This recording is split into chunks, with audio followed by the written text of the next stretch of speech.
नमस्कार दोस्तों। आज की कहानी है नालायक बेटा। बेटा हमारा एक्सीडेंट हो गया है। मुझे ज़्यादा चोट नहीं आई, पर तेरी माँ की हालत ख़राब है।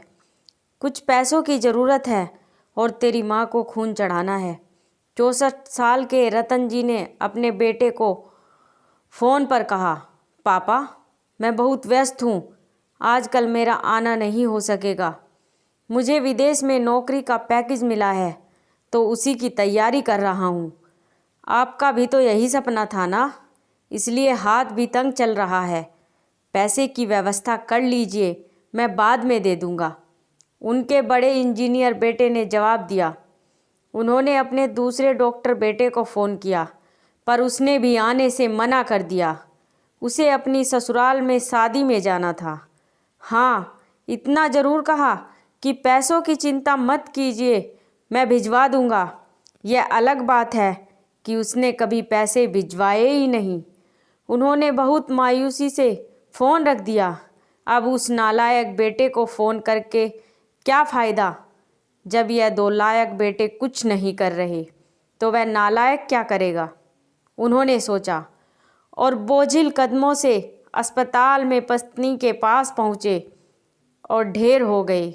पुरानी बातें याद आने लगी। रतन सिंह जी स्कूल में शिक्षक थे।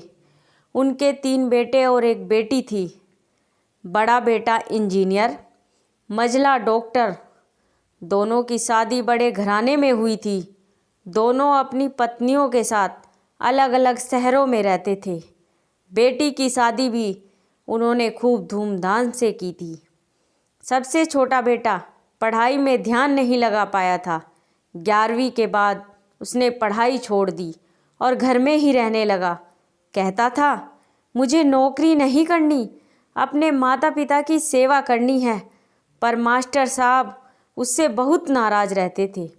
उन्होंने उसका नाम नालायक रख दिया। दोनों बड़े भाई पिता के आज्ञाकारी थे, पर वह गलत बात पर उनसे भी बहस कर बैठता था। इसलिए रतन जी उसे पसंद नहीं करते थे। जब रतन जी रिटायर हुए तो जमा पूंजी कुछ भी नहीं थी। सारी बचत दोनों बेटों की उच्च शिक्षा और बेटी की शादी में खर्च हो गई। शहर में एक घर, थोड़ी ज़मीन और गांव में थोड़ी ज़मीन थी। घर का खर्च उनकी पेंशन से चल रहा था। रतन जी को जब लगा कि उनका छोटा बेटा सुधरने वाला है, नहीं तो उन्होंने बंटवारा कर दिया और उसके हिस्से की ज़मीन उसे देकर उसे गांव में ही रहने भेज दिया।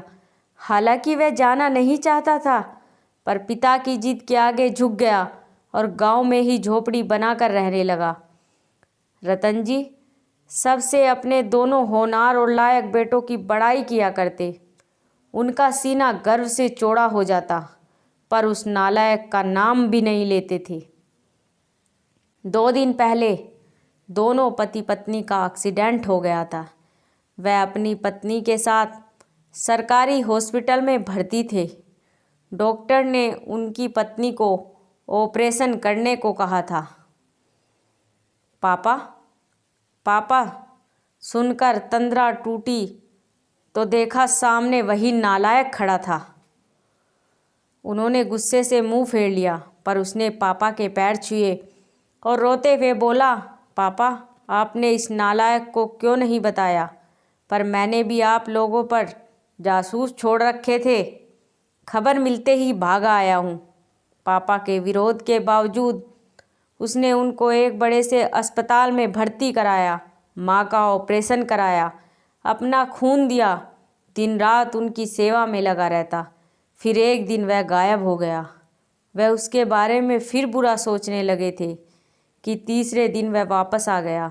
महीने भर में ही माँ एकदम भली चंगी हो गई। वह अस्पताल से छुट्टी लेकर उन लोगों को घर ले आया। रतन जी के पूछने पर बता दिया कि खैराती अस्पताल था, पैसे नहीं लगे, घर में नौकरानी थी ही। वह उन लोगों को छोड़कर वापस गांव चला गया। धीरे धीरे सब कुछ सामान्य हो गया। एक दिन यूं ही उनके मन में आया कि उस नालायक की खबर ली जाए। दोनों जब गांव के खेत पर पहुँचे तो झोपड़ी में ताला देखकर चौंके। उनके खेत में काम कर रहे आदमी से पूछा तो उसने कहा, यह खेत अब मेरा है। क्या? पर यह खेत तो? उन्हें बहुत आश्चर्य हुआ। हाँ, उनकी माँ की तबीयत बहुत खराब थी तो उसने अपने सारे खेत बेच दिए। वह रोजी रोटी की तलाश में दूसरे शहर चला गया है। बस यह झोपड़ी रह गई है। यह रही उसकी चाबी, उस आदमी ने कहा। वह झोपड़ी में दाखिल हुए तो बरबस उस नालायक की याद आ गई। टेबल पर पड़ा लिफाफा खोलकर देखा तो उसमें रखा अस्पताल का 9 लाख बिल उनको मुंह चिढ़ाने लगा। उन्होंने अपनी पत्नी से कहा, जानकी, तुम्हारा बेटा नालायक तो था ही, झूठा भी है। अचानक उनके आंखों से आंसू गिरने लगे और वह ज़ोर ज़ोर से चिल्लाया, तू कहाँ चला गया नालायक? अपने पापा को छोड़कर एक बार वापस आ जा, फिर मैं तुझे कहीं जाने नहीं दूंगा। उनकी पत्नी के आंसू भी गिरे जा रहे थे और रतन जी को बस इंतज़ार था अपने नालायक बेटे को अपने गले से लगाने का। सचमुच बहुत नालायक था वह। दोस्तों, आपको यह इमोशनल स्टोरी कैसी लगी? उम्मीद है कि ज़रूर अच्छी लगी होगी। अगर अच्छी लगे तो कमेंट करके ज़रूर बताएं और ऐसी ही और कहानियाँ पढ़ने के लिए हमारे चैनल को सब्सक्राइब ज़रूर करिए। धन्यवाद।